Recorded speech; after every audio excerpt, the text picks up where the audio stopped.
Good evening and welcome to Your Money, a show that helps you make the most of your savings and investments. I'm Vivek Money. With only 10 days to go to file your tax, to invest to save taxes.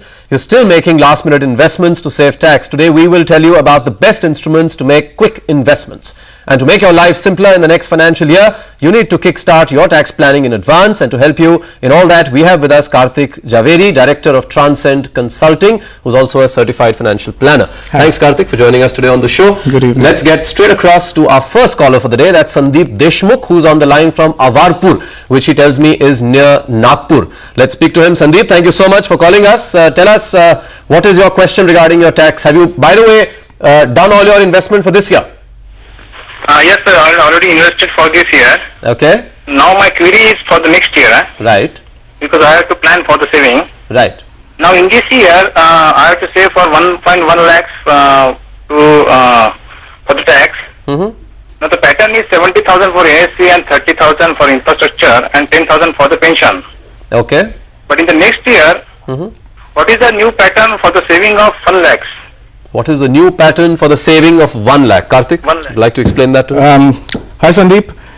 What's going to happen next year is there's going to be a lot of changes. So from the 70,000 and 30,000 that we had in Section 88, we're now going to move into a situation where all this is going to get aggregated into a 1 lakh total investment. So you can invest in a permutation and combination of your choice in the instruments that you like, maximizing the yield that you can possibly earn.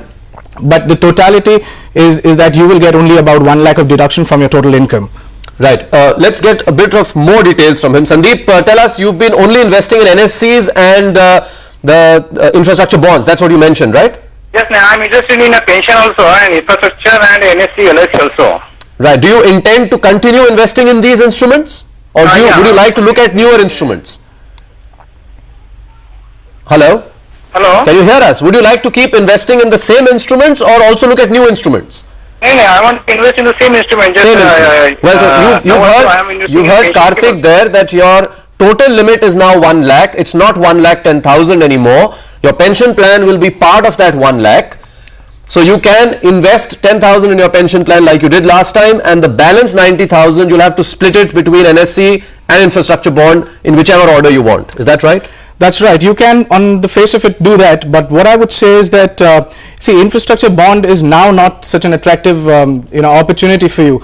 One, because it's not, you used to get Section 88 benefit on that. Now you're not going to get your Section 88 benefit. But it's still part of 80. It's still a part of 80C. But what happens is that there are alternative possibilities which are going to give you higher yields. So why not consider those That's opportunities? Exactly the point I was asking. Are you open to looking at new instruments? He says not, but why don't you tell him some of these instruments? I would personally suggest don't go for an infrastructure bond. It gives you a return of about 6% or so. NSC still is a better option. However, I would also like you to consider such as unit-linked pension plans. They have the potentiality to offer good returns. One, the other is your equity-linked savings schemes.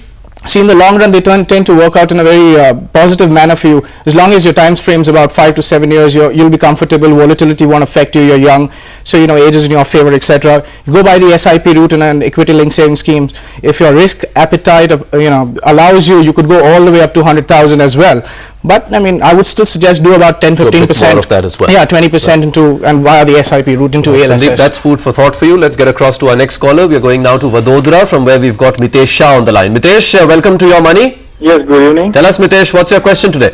Yeah, I just want to know that what will be the tax implication for an insurance policy taken after 1st of April 2005?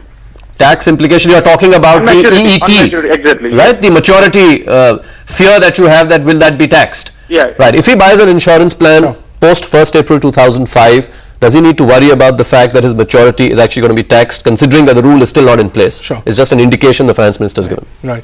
Now, Mitesh, the first thing that I want to say is that do not ever plan things from the perspective only of tax. While you need to keep tax considerations into mind and maximize your benefit, don't only go from the consideration of tax.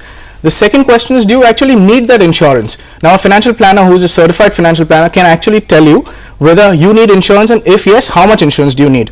Then of course you look at your policies and things like that. Now coming to the point that you actually raised, will it make a difference or no? See, we are moving towards an EET regime, an exempt tax regime. So at the stage of contribution you're exempt, at the stage of accumulation you're exempt, and whenever you withdraw you're going to be taxed. whatever will happen prospectively. It won't affect retrospective investments. So as of now, you're pretty okay. There's no hurry. You're not in a. You don't have to be scared. You don't have to be whatever scared. You don't need to really run across. The finance ministry is put in a committee which is going to investigate into how this EET is going to work. So over a period of time, things will become clear, and maybe then you should make a more informed decision, so to say. Right, Karthik, let's now head across to Nagpur, from where we've got Kishore Mule on the line. Kishore, welcome to Your Money. Oh yes, thank you very much, sir. Yes, tell us what you want to know today. Yes, sir, I am a lecturer. Oh, wow. And my income stands rupees 3 lakh per annum. Okay. I wish to know, with the current changes in tax laws, how should I plan my investments between PPF and ELSS? Between So that I PPF have and ELSS. stable Have you benefits. invested in ELSS before? Yes, I am into ELSS. But that was just up to 10,000, right? That's the tax It was up to benefit. 10,000. Right. And now I wish to know how should be the ratio between the PPF and the ELSS, so that I get stable returns on my income. And you are 32 years old, if I've got that right. I am 32, yes. That's right. Okay, so he's 32, he's a lecturer, he's earning 3.5 lakh. He wants to know, between PPF and ELSS, what should really be the mix for him? I think he understands the bit about Sure. the 1 lakh consolidated savings bit which you mentioned. Between the two, what should his investment mix really be?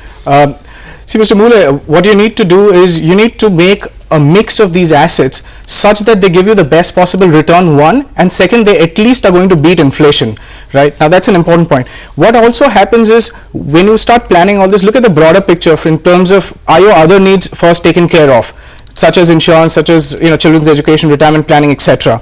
Now, once you've done that, a financial planner will be in a position to tell you which is the best way to move forward and which is the best kind of asset allocation that you can have, so that based on your risk appetite, you're able to generate your return. Now, if I may ask you, what level of risk are you actually comfortable with, which is going to, essentially dictate the kind of an asset mix that you're going to have in your portfolio? Kishore? Right, sir, since last few years, I am into ELSS, like 3 years. Okay. And I've been investing heavily into PPF. Okay, and have you got decent returns on your ELSS money? Yes, that you've I invested? do have good returns on my ELSS schemes. Right. Okay. See, now obviously that means that you understand what ELSS is, and you know the benefits. It's one of the best performing schemes, etc. So on the face of it, at least a 20-30% exposure to an ELSS is a good idea, because that much mixed with the remaining in PPF will give you this kind of inflation beating return. Right. So PPF is in any case limited to 70,000. Oh no, right? but now you can go higher in PPF also. I understand the PPF law hasn't been changed. So the PPF law remains 70,000, right? No, even in your PPF you can go all the way up to Up to a lakh. That's pretty clear now. Yes, that's okay. pretty clear. Yes. So what he can really do is put about 30,000 in ELSS, because now he can do that. He doesn't That's have right, to stay yes. restricted to 10,000. Absolutely. And the rest he could put in a PPF. And he should do the SIP route, because then he's not going to be charged any load for actually getting into the ELSS scheme, which can be actually detrimental on returns. Right. Well, we slip into a break now, but Karthik will stay on to answer your queries, so don't go away. Across now to Chandarpur, from where Vijay Kane is on the line. Vijay, welcome to Your Money. Good evening, sir, both of you. Right. Have you done your planning for this year? Have you invested everything that you wanted to save tax? Yeah, I have already completed it. Completed it? Good. Yeah. You're well in time. Now, for the next year, what's the concern? My query is related to considering my total earning around 3 lakhs per annum for the year 0506. Okay. In that, suppose I will save to 1 lakh. Right. So how much will be my approximate balance tax, which still I have to pay as per new structure? Okay. And is there anything new way where I can save my balance tax as per the new as per the new tax structure? So are you clear about the fact that the 1 lakh is now consolidated saving which gets exempt from your income? Are you aware of that? Yeah, I am aware of it. So you are factoring that you've invested all of that 1 lakh? Yeah. Considering that, I will invest total 1 lakh, and how much it will be the balance tax for me? Okay. And is there anything more where I can further invest and save my balance tax? Karthik, very quickly, what's the way out from? Okay, if your income is about 3 lakhs, you're looking at a tax liability of about 40,800 rupees.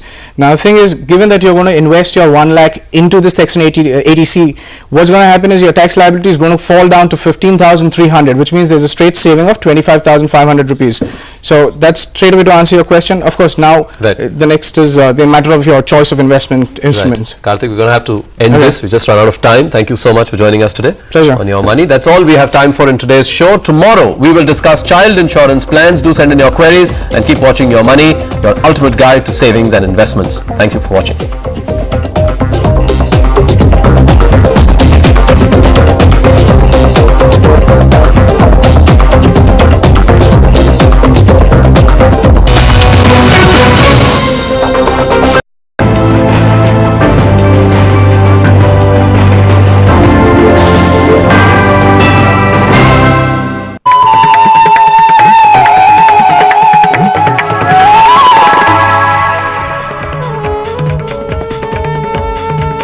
नमस्कार, स्वागत है आपका personal finance पर हमारे कार्यक्रम कैसे कमाएं कैसे बचाएं में। हमारा खास प्रोग्राम जो आपकी मदद करता है ज्यादा से ज्यादा मुनाफा कमाने में। मैं हूं विवेक लो। कैसे बचाएं में आज ट्रांसेंड कंसल्टिंग प्राइवेट लिमिटेड के डायरेक्टर कार्तिक जावेरी हमारे साथ हैं और ये आपको बताएंगे कैसे मिल सकता है 1 लाख रुपए के निवेश पर आपको ज्यादा रिटर्न। कार्तिक, स्वागत है आपका। अब जब ये एक नियम हो गया है इस साल से कि आप 1 लाख तक का डिडक्शन कर सकते हैं टैक्स लेने के लिए अपनी इनकम से, और ये जो 1 लाख है आप कहीं भी निवेश कर सकते हैं इसको, आपकी मर्जी।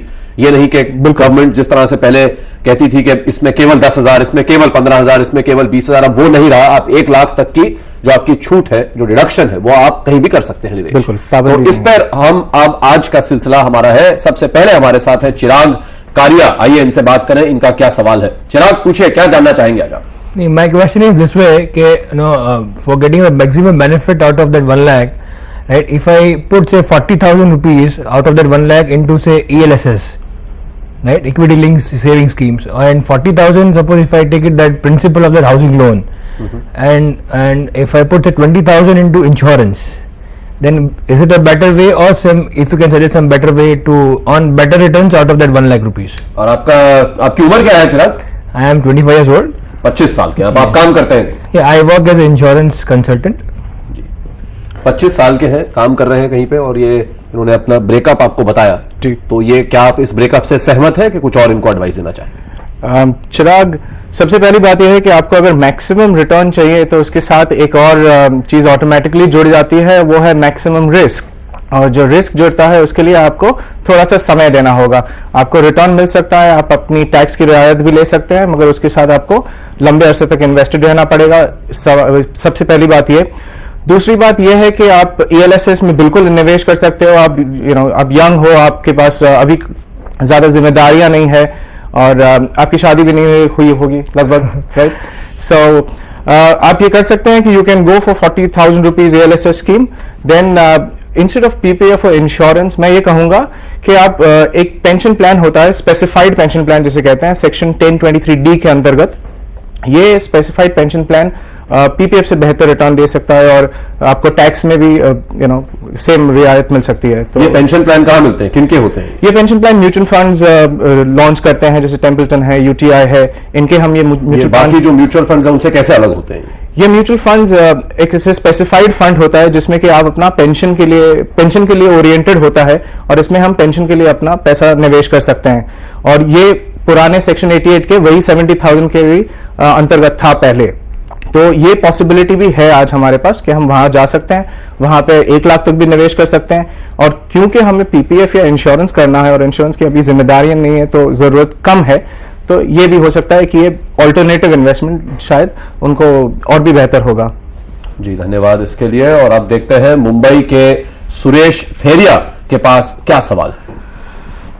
मेरा नाम सुरेश फरिया है, मैं एक बिजनेसमैन हूँ। मैं 1 लाख जो गवर्नमेंट ने टैक्स बेनिफिट के लिए फाइनेंस मिनिस्टर ने डिक्लेयर किया है, 1 लाख रुपए तक इन्वेस्ट करके टैक्स बेनिफिट ले सकते हैं, वो मैं कहाँ इन्वेस्ट करूँ, वो मेरा सवाल है। ये 35 साल के हैं, व्यापारी है, तो इनका जो पोर्टफोलियो होगा ये 1 लाख का, ये क्या करेंगे? अब इनके लिए वो सभी वो इंस्ट्रूमेंट में इन्वेस्ट कर सकते हैं जहां पे वो पहले करते थे। जैसे कि हमने बताया कि अब वो पाबंदियां नहीं रही है, इसका मतलब वो अपनी मर्जी से चूज कर सकते हैं कि उन्हें कितना पैसा कौन से इंस्ट्रूमेंट में निवेश करना है।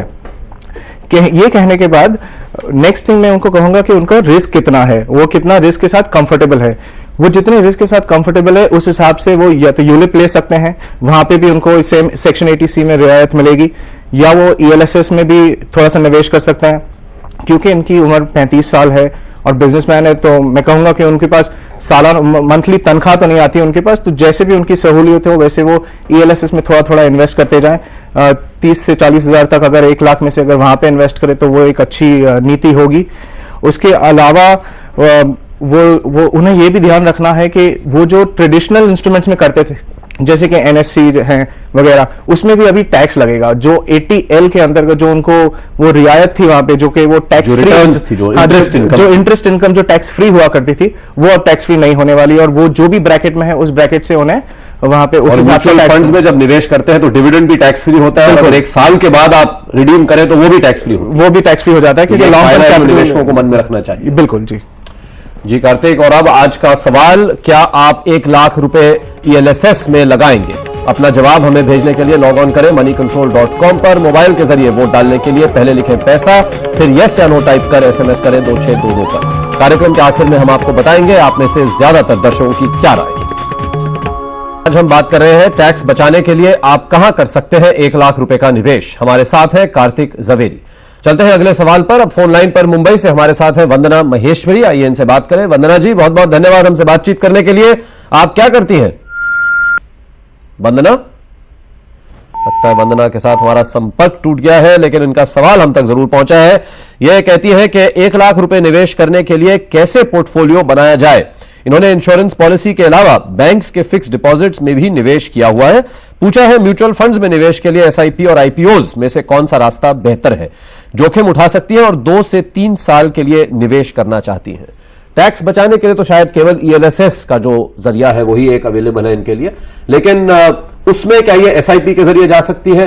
किस तरह से काम करते हैं ELSS, जरा ये समझा दीजिए। बिल्कुल, ELSS एक अलग टाइप का स्कीम होता है। इसमें निवेश तो शेयर बाजार में ही होता है, मगर ये स्कीम ऐसी होती है कि जिसमें 3 साल का लॉक इन होता है। तो आप क्या है कि एक बार निवेश करके 3 साल तक एग्जिट नहीं कर सकते। दूसरी चीज ये होती है कि फंड मैनेजर को बहुत सहूलियत होती है, क्योंकि वो 3 साल 4 साल 5 साल के नजरिए से जो भी उन्हें स्टॉक्स लेने हैं वो ले सकते हैं। उसमें उनको रिडेम्पशन प्रेशर नहीं होता। तो इससे फायदा ये होता है कि आम जनता के लिए इट इज अ मोटिवेशन कि ELSS में जाके इन्वेस्ट करें, उनके रिटर्न्स थोड़े से बेटर हो, उनका जो पूरा पोर्टफोलियो है उसमें थोड़ी सी वृद्धि हो उनकी संपत्ति में। तो ELSS उस तरह से बहुत सारे फायदेमंद साबित होता है। Plus equity link saving scheme है, तो उस पर long term capital gain tax भी 0 है। अगर 12 महीने से ज्यादा होल्ड करेंगे तो वो तो वैसे ही होना है, क्योंकि वो 3 साल तक होल्ड करेंगे। जी, तो इनके लिए जैसे इन्होंने कहा, इनकी कहा नहीं लेकिन ईमेल में भेजा था कि 27 साल की इनकी उम्र है, नौकरी पेशा है, कहती है कि थोड़ा रिस्क उठा सकती है, नई निवेशक है। तो किस तरह से इस 1 लाख में से आप रेकमेंड करेंगे कि कितना ज्यादा इनको इक्विटी की ओर ध्यान देना चाहिए? उन्हें ध्यान तो देना चाहिए इक्विटी की ओर, पर उन्हें एक चीज याद रखनी चाहिए कि जो भी वो रिस्क ले रही हैं उनका जो ये टाइम फ्रेम है 2 या 3 साल, वो थोड़ा कम है। क्योंकि अगर वो इन्वेस्ट करना चाहती है तो उन्हें कोई भी शेयर बाजार वाले इन्वेस्टमेंट में, म्यूचुअल फंड हो या डायरेक्ट हो, उन्हें एटलीस्ट 5 से 8 साल तक का टाइम फ्रेम रखना चाहिए, ऐसे कि समय रेखा रखनी चाहिए, जिससे कि उनकी संपत्ति बढ़े। क्योंकि क्या होता है कि अगर शॉर्ट टर्म में देखा जाए तो शायद बढ़ सकता है, शायद नहीं भी बढ़ सकता, उतार चढ़ाव के हिसाब से वोलेटिलिटी भी उनके अगेंस्ट में वर्क कर सकती है, तो ऐसा भी होता है। उन्होंने ये भी पूछा था कि IPO में करना चाहिए या SIP रूट जाना चाहिए। तो म्यूचुअल फंड तो अच्छा इन्वेस्टमेंट है ही, SIP तो और भी बेहतर रूट है। IPO में खैर इतना नहीं करना चाहिए। अगर समझिए मार्केट अगर 5000 के आसपास होता तो मैं कहता कि फिर भी ठीक है, क्योंकि क्या है तो वोलेटिलिटी बहुत ज्यादा हो जाती है। और शेयर बाजार के IPO और म्यूचुअल फंड IPO में बहुत अंतर है, क्योंकि शेयर बाजार में एक पर्टिकुलर कंपनी के बारे में हम उसके IPO में जा रहे हैं, जबकि म्यूचुअल फंड में क्या होता है कि अगर म्यूचुअल फंड के IPO के दरमियान जो निवेश किया जाता है और उसके बाद अगर मार्केट गिर जाता है 200 400 या जो भी, तो जब वो IPO खुलता है तो निवेशकों को डायरेक्टली उसमें इमीडिएटली लॉस हो जाता है। तो उनसे कभी कभार उन्हें लगता है कि म्यूचुअल फंड इतना अच्छा जरिया नहीं हो सकता, पर ऐसा नहीं है। उन्हें थोड़ा डिसिप्लिन से SIP रूट से करना चाहिए, तो वो उनके लिए बहुत फायदेमंद होगा। जी कार्तिक, आइए चलते हैं अगले सवाल पर। अब फोन लाइन पर सोलन हिमाचल प्रदेश से हमारे साथ मंजू खेरवाल जी है लाइन पर। मंजू जी, जी धन्यवाद बातचीत करने के लिए। इतनी दूर से आप हमसे बात कर रही हैं, बताइए अपने पैसों का क्या करती हैं आप? जी थोड़ा बहुत शेयर मार्केट में भी लगा हुआ है। हेलो। अच्छा जी। और थोड़ा लाइफ इंश्योरेंस में भी इन्वेस्ट किया हुआ है। जी, तो अब क्या करना चाहती है जो बाकी बचे पैसे हैं? जी वही पूछना आपसे कि किस जगह से इन्वेस्ट किया जाए जो सुरक्षित हो और मतलब अच्छी इनकम भी हो सके।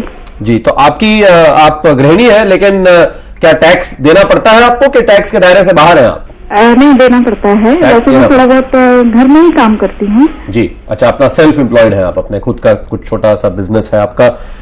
इन्होंने 20,000 रुपए शेयर और लाइफ इंश्योरेंस पे लगाए हुए हैं। जानना चाहती है सुरक्षित रिटर्न के लिए कहां निवेश करना बेहतर होगा। सुरक्षित रिटर्न के लिए 5 साल तक निवेश कर सकती है कार्तिक, लेकिन अगर जोखिम हो तो केवल 1 साल के लिए ही पैसा लगाना चाहेंगी।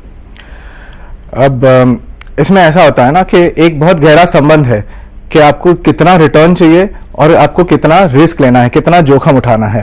तो अगर आप ज्यादा जोखिम उठाएंगे तो ज्यादा रिटर्न मिलने की संभावना है, अगर कम लेंगे तो कम मिलेगा, और अगर बिल्कुल नहीं लेना है तो फिर और टैक्स भी बचाना है तो फिर एनएससी वगैरह ही आपके लिए बेस्ट होगा।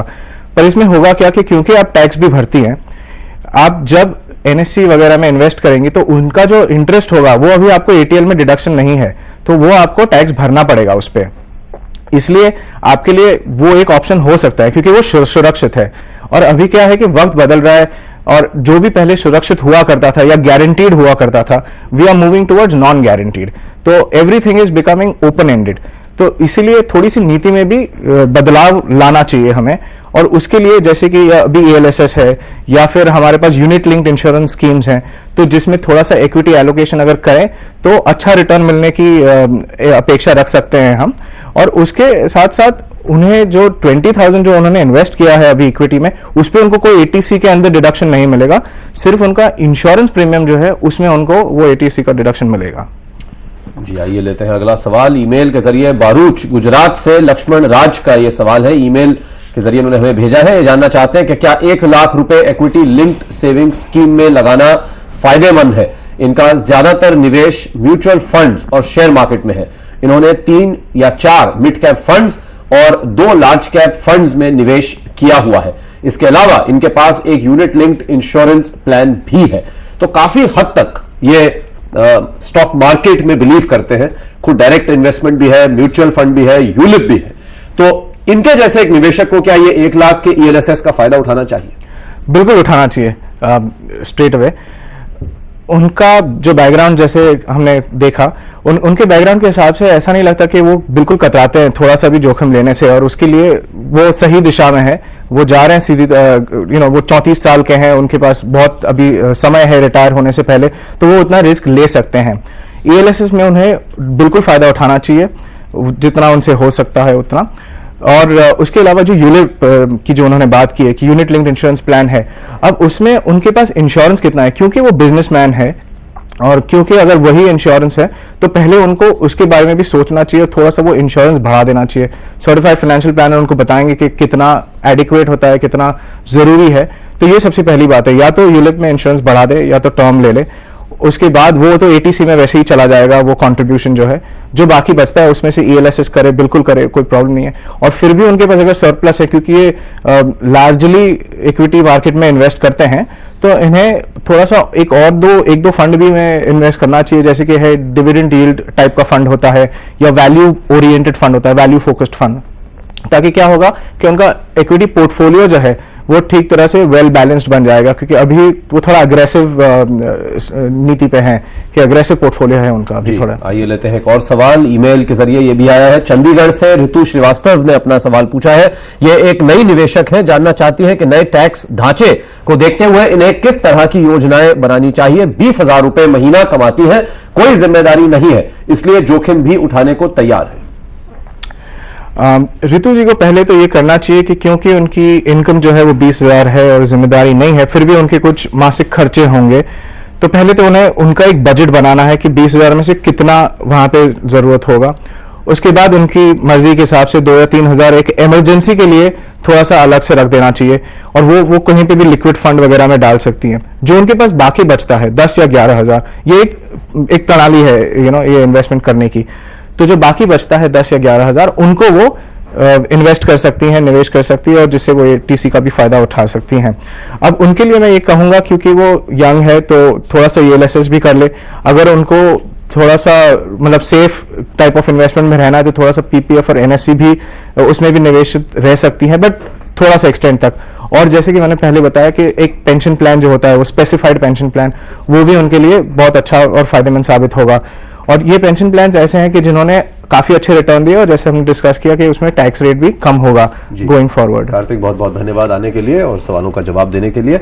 अब देखते हैं आज के सवाल का नतीजा। हमने आपसे पूछा था क्या आप 1 लाख रुपए ईएलएसएस में लगाएंगे, ये है नतीजा। देखिए रुझान क्या रहे हैं। 61% कहते हैं हाँ वो ईएलएसएस में लगाना चाहेंगे अपना पैसा, और केवल 39% लोग कह रहे हैं कि वो उनको ईएलएसएस में उतना भरोसा नहीं है, ये बाकी जो इंस्ट्रूमेंट्स हैं उसमें अपने पैसे लगाएंगे। कैसे कमाएं कैसे बचाएं, मैं आज बस इतना ही। पर्सनल फाइनेंस से जुड़े अपने सवाल आप हमें भेज सकते हैं paisa@moneycontrol.com पर, या फिर केवल पैसा लिखकर SMS कर सकते हैं 2622 पर। हम आपको वापस फोन करेंगे आपके नंबर पर। देखते रहिए आवाज और देखते रहिए CNBC TV 18। नमस्कार।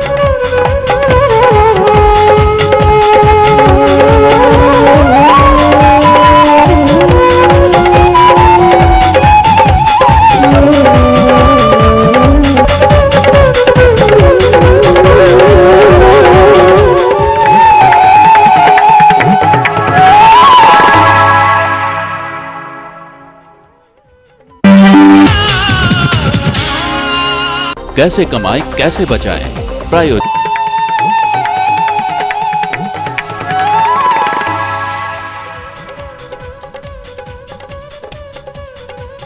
नमस्कार, स्वागत है आपका पर्सनल फाइनेंस पर हमारे कार्यक्रम कैसे कमाएं कैसे बचाएं में। हमारा खास प्रोग्राम जो आपकी मदद करता है ज्यादा से ज्यादा मुनाफा कमाने में। मैं हूं विवेक लॉ। कैसे कमाएं कैसे बचाएं में आज रिटायरमेंट प्लानिंग से जुड़े आपके सवालों का जवाब देने के लिए हमारे साथ हैं certified financial planner Transcend consulting private limited के डायरेक्टर कार्तिक जावेरी। कार्तिक, आपका स्वागत है शो में। ये बताइए कि आजकल काफी बातचीत है, खासकर जब सरकार की एक खुद की सर्वे ने ये बहुत ही डिस्टर्बिंग फैक्ट्स उठाए हैं कि कितने कम लोग हैं हमारे देश में जिन्होंने अपने लिए रिटायरमेंट की प्लानिंग की है। तो ये बताइए कि रिटायरमेंट की प्लानिंग किस उम्र से शुरू करनी चाहिए एक इंसान को, और क्या क्या करना चाहिए, किस किस फेज में इसको करना चाहिए कि जिससे कि आप जब रिटायर हो तो एक अच्छी खासी एक पूंजी आपके हाथ में हो। सबसे पहली बात यह है कि रिटायरमेंट प्लानिंग जो होता है वो उस दिन से शुरुआत होनी चाहिए जिस दिन से आपने पैसा कमाना शुरू किया। जबकि औसतन क्या होता है कि लोग जब 40-50 के करीब हो जाते हैं तभी वो रिटायरमेंट प्लानिंग के बारे में बहुत ही संजीदगी से सोचना शुरू करते हैं, जबकि ऐसा नहीं होना चाहिए। जब वो 25 साल के हैं या 30 साल के हैं, जब उन्होंने कमाना शुरू किया, वो सबसे अच्छा समय होता है। होता यह है कि वो उम्र में रिटायरमेंट में एक्चुअली कितना पैसे की ज़रूरत होगी वो कहना थोड़ा सा मुश्किल होता है।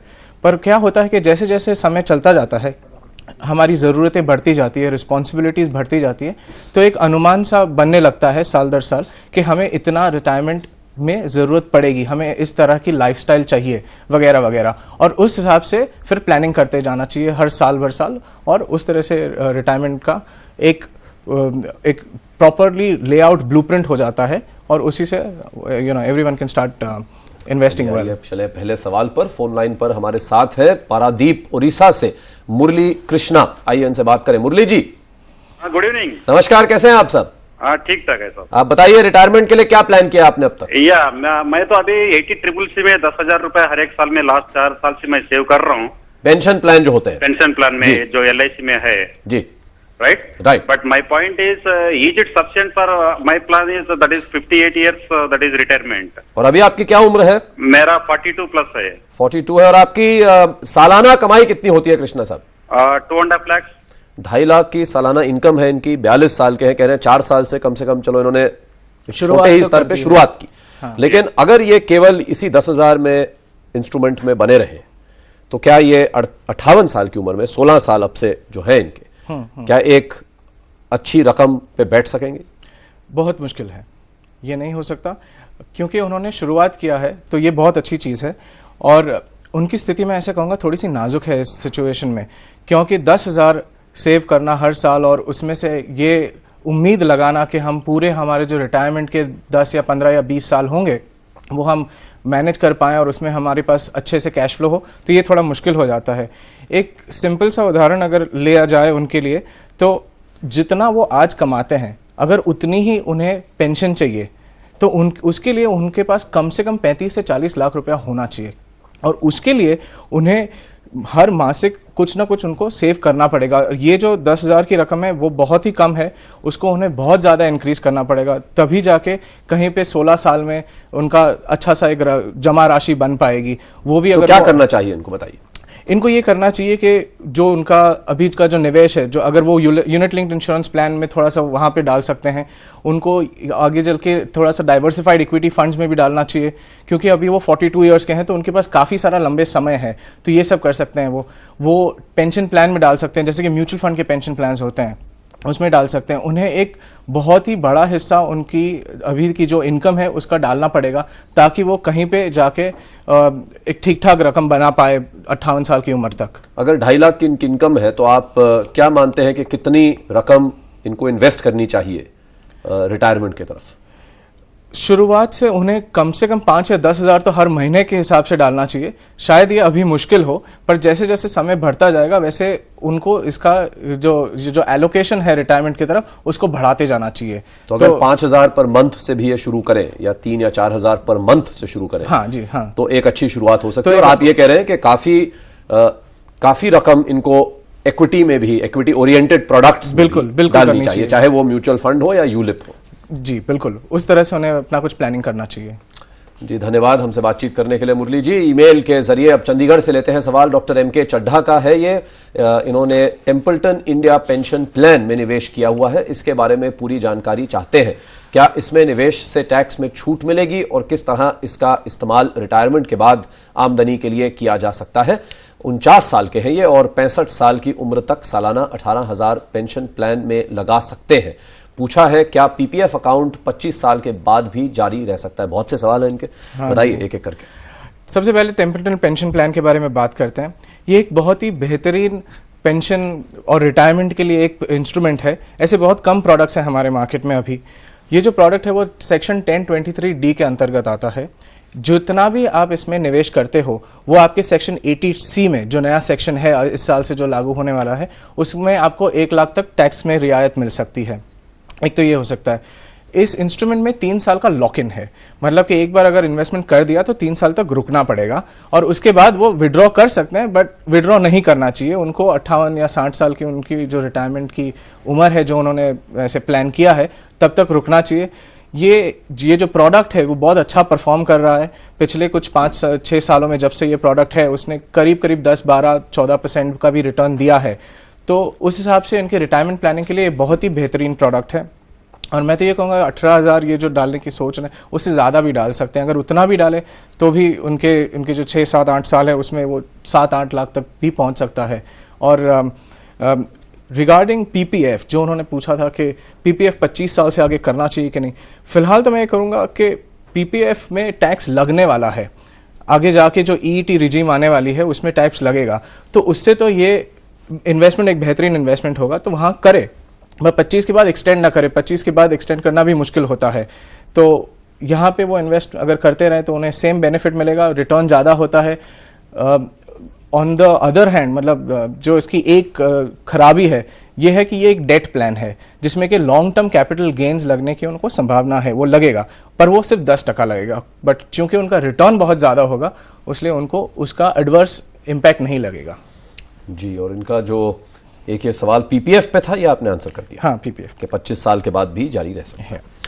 और अब आज का सवाल, क्या आप रिटायरमेंट के बाद अपने बच्चों पर निर्भर रहेंगे? अपना जवाब हमें भेजने के लिए लॉग ऑन करें moneycontrol.com पर। मोबाइल के जरिए वोट डालने के लिए पहले लिखें पैसा, फिर यस या नो टाइप कर SMS कर दें 2622 पर। कार्यक्रम के आखिर में हम आपको बताएंगे आप में से ज्यादातर दर्शकों की राय क्या है, कैसे बचाएं। आज हम बात कर रहे हैं रिटायरमेंट प्लानिंग के बारे में। हमारे साथ है कार्तिक जवेरी।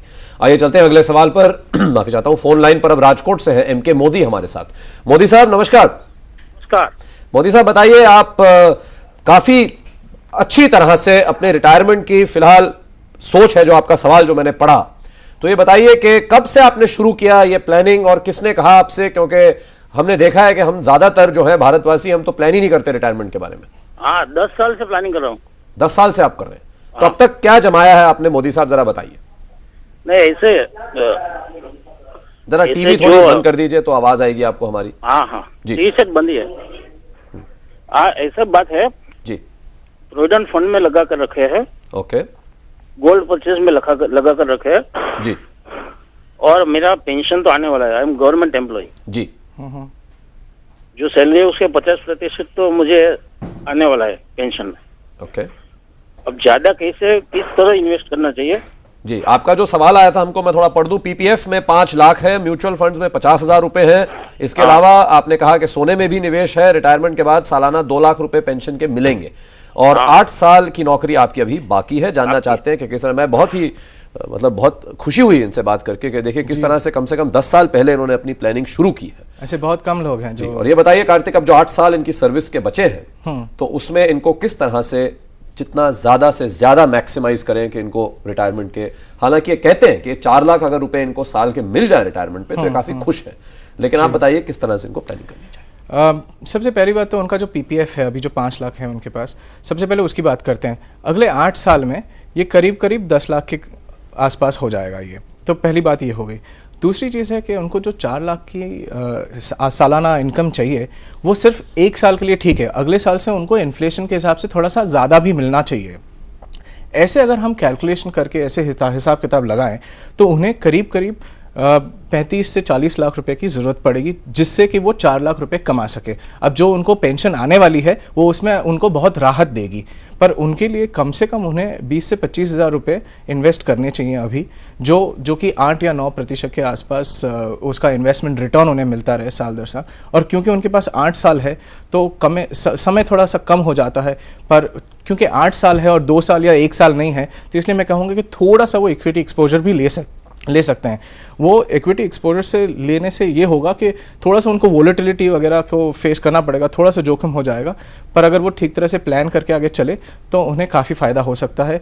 उनके लिए उनका ये जो 4 लाख का जो उनका टारगेट है, जो उनको इनकम चाहिए, वो उनको मिलने की संभावना है, पर थोड़ा सा उनको और भी ज़्यादा प्लानिंग करना पड़ेगा। वो कर रहे हैं, वो बहुत अच्छी बात है, बहुत कम लोग करते हैं जैसे कि हमने कहा, पर थोड़ा सा अगर और करेंगे तो वो पहुंच पाएंगे। म्यूचुअल फंड्स इन्होंने कहा कि 50,000 लगाए हैं उसमें, तो क्या आप मानते हैं कि वो एक एरिया है जहां पे ये कुछ बढ़ा सकते हैं? बिल्कुल, लेकिन हालांकि क्योंकि इनकी उम्र अब 54 साल की हो चुकी है, तो क्या इस वक्त इक्विटी में कितना एक्सपोजर इनको लेना चाहिए किसी म्यूचुअल फंड के जरिए? देखिए 54 साल की उम्र है ये एक बात है, जब वो रिटायर हो जाएंगे 60 या 62 साल पे, उसके बाद भी उनके पास कम से कम 13 से 15 साल 18 साल है। तो हम जो प्लानिंग की बात कर रहे हैं 54 साल से 74 साल की उम्र तक, करीब करीब 20 साल है, तो वो काफ़ी लंबा अरसा है, ऐसा नहीं कि वो बहुत छोटा अरसा है। तो इसलिए वो थोड़ा सा अगर इक्विटी में एक्सपोजर करें तो उनके लिए अच्छा होगा। और भी क्या है, जैसे कि मैंने कहा कि उनको करीब 20 से 25 हज़ार रुपया निवेश करना चाहिए मासिक, ठीक। अभी वो पूरा 1 लाख तो मैक्सिमम कर सकते हैं पीपीएफ में, उससे ज़्यादा अगर उनको करना होगा तो नेचुरली जो नेक्स्ट बेस्ट एवेन्यू है, कि जो नेक्स्ट बेस्ट इन्वेस्टमेंट होगा वो म्यूचुअल फंड्स ही होगा, जहाँ पे वो थोड़ा सा बढ़ा सकते हैं। वो बैलेंस पोर्टफोलियो बना सकते हैं सीएफपी की हेल्प से, तो वो एक अच्छा सा पोर्टफोलियो ऐसे बना सकते हैं जिससे कि उनको ज़्यादा रिस्क ना लेना पड़े, बट फिर भी 30-40% तक अगर वो लेंगे तो काफ़ी ठीक रहेगा। जी कार्तिक, कैसे कमाएं कैसे बचाएं में कल हम बात करेंगे यूलिप यानी यूनिट लिंक्ड इंश्योरेंस प्लान्स के बारे में। इससे जुड़े अपने सवाल आप हमें भेज सकते हैं paisa@moneycontrol.com पर, या फिर केवल पैसा लिखकर SMS कर सकते हैं 2622 पर। हम थोड़ी देर में हाजिर होंगे, आप देखते रहिए कैसे कमाएं कैसे बचाएं। आज हम बात कर रहे हैं रिटायरमेंट प्लानिंग के बारे में। हमारे साथ हैं कार्तिक जवेरी। चलते हैं अगले सवाल पर। ईमेल के जरिए त्रिवेंद्रम से KS पिल्ले का सवाल हमें मिला है। ये NRI हैं और 2 लाख रुपए महीना कमाते हैं। इनका मानना है कि रिटायरमेंट के बाद 50,000 रुपए महीने की जरूरत होगी। अभी 10 से 15,000 रुपए तक रिटायरमेंट प्लान के लिए खर्च कर सकते हैं। इनके पास $50,000 का लाइफ इंश्योरेंस प्लान भी है। जानना चाहते हैं सबसे बेहतर प्लान कौन सा है? ओके, अभी उनकी उम्र 50 साल की है और 33 साल की है, और अगर उन्हें 50 में रिटायर करना है, ताकि जिसका मतलब है कि उनके पास 17 साल है। एक सबसे अहम चीज़ जो उन्हें ध्यान रखनी चाहिए कि उनके पास 25 साल है, 25 से 30 साल है रिटायरमेंट होने के बाद। तो उनके लिए हमको जो भी एडवाइस करनी है, वो 3 पहलू हैं उनके जो हमें ध्यान में रखने चाहिए। एक जो है कि उनको 50,000 की इनकम चाहिए, दूसरा जो है कि इन्फ्लेशन होगा करीब 5% के आसपास ले लेते हैं, और तीसरा ऐसा माना जाए कि उनका जो निवेश होगा वो 6% के हिसाब से बढ़ता जाएगा।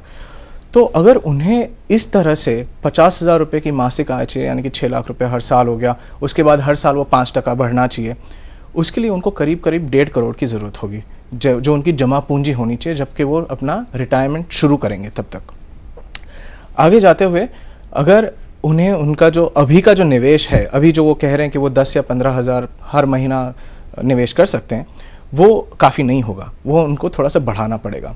यदि वो बैलेंस्ड, मतलब कि 50% जोखिम ले और 50% जोखिम ना ले, उस हिसाब से भी जाएं, और जहाँ के उनको 8 से 10% का रिटर्न मिल सकता है, उसके लिए उन्हें कम से कम 27 से 30,000 के आसपास हर महीना बचत करनी पड़ेगी अभी, ताकि जब तक कि वो अपनी 50 साल की उम्र तक पहुंच जाए तब तक उनके लिए ये कॉर्पस क्योंकि ये 2 लाख रुपए कमा रहे हैं तो 27 से 30,000 रुपए बचाना उनके लिए बहुत बड़ी बात नहीं है उनके लेकिन लिए, ये सोच के इनको बचाना पड़ेगा। हाँ, क्योंकि बहुत जरूरी है, क्योंकि उनको इतने लंबे अरसे तक अपना रिटायरमेंट चलना है। कार्तिक, एक और सवाल लेते हैं। फोन लाइन पर रायगंज से हैं मोनोजीत दत्ता हमारे साथ। दत्ता साहब, बहुत बहुत नमस्कार। बताइए क्या सवाल है आपका आज का? आप जरा टीवी बंद कर दीजिए प्लीज। अच्छा, टीवी बंद करें। मेरा ये सवाल है जी। अच्छा, अच्छा, मेरा ये सवाल है जी। 2,25,000 के नियर अबाउट हम ईयरली जमा सैलरी है हमारी जी, और 5,000 रुपया हम पर मंथ जमा करते हैं EPF जी, और 6 साल करीब नौकरी हमारी है। कौन सा बेस्ट पॉलिसी होगा जिसमें सब हमको ये पेंशन मिलेगा? क्या निवेश कर सकते हैं? कैसा बढ़िया कौन सा होगा? राइट, चलिए कार्तिक बताइए। अच्छा, इसके लिए कहाँ पे हम निवेश करें उसके पहले थोड़ा सा हिसाब देखना पड़ेगा। उन्हें अगर ये करना है, अगर 12,000 की उनको पेंशन चाहिए, तो मेरे ख्याल से उनके लिए करीब करीब उनके पास 21 लाख रुपया जमा होना चाहिए। जिस नीति से वो 5,000 कर रहे हैं उस नीति से अगर चलते जाए तो उनके पास करीब करीब 9 लाख जितना पैसा बन जाएगा। सवाल ये पैदा होता है कि अभी उनके पास 10 या 11 लाख हैं या नहीं। अगर हैं तो उनकी नीति ठीक है और वो PPF वगैरह में निवेश कर सकते हैं। अगर नहीं है उनके पास, तो जो उनके पास PPF में अभी है उन्हें वहाँ से विड्रॉ करना पड़ेगा, क्योंकि टैक्स लगेगा, और उसको फिर वो उस तरह से निवेश करें जिसमें उनको ज़्यादा रिटर्न मिलता रहे, और वैसी नीति अपनाने से उनको अपना रिटायरमेंट हो सकता है। बहुत बहुत धन्यवाद आज आने के लिए। आइए बताएं आपको कि आज के सवाल का क्या नतीजा है। हमने आपसे पूछा था क्या आप रिटायरमेंट के बाद अपने बच्चों पर निर्भर रहेंगे। देखिए रुझान क्या आ रहे हैं। 25% कहते हैं हाँ, लेकिन 75% कहते हैं नहीं। तो ये चीज़ तो बहुत ही साफ है कि लोग ये नहीं मानते कि वो अपने बच्चों पर निर्भर रहेंगे ज़्यादा, लेकिन फाइनेंशियल प्लानिंग, रिटायरमेंट के लिए प्लान करना, ये भी एक ज़रूरी मुद्दा अब बन चुका है। कैसे कमाएं, कैसे बचाएं, मैं आज बस इतना ही। पर्सनल फाइनेंस से जुड़े अपने सवाल आप हमें भेज सकते हैं paisa@moneycontrol.com पर, या फिर केवल पैसा लिखकर SMS कर सकते हैं 2622 पर। देखते रहिए आवाज़ और देखते रहिए CNBC TV 18। नमस्कार।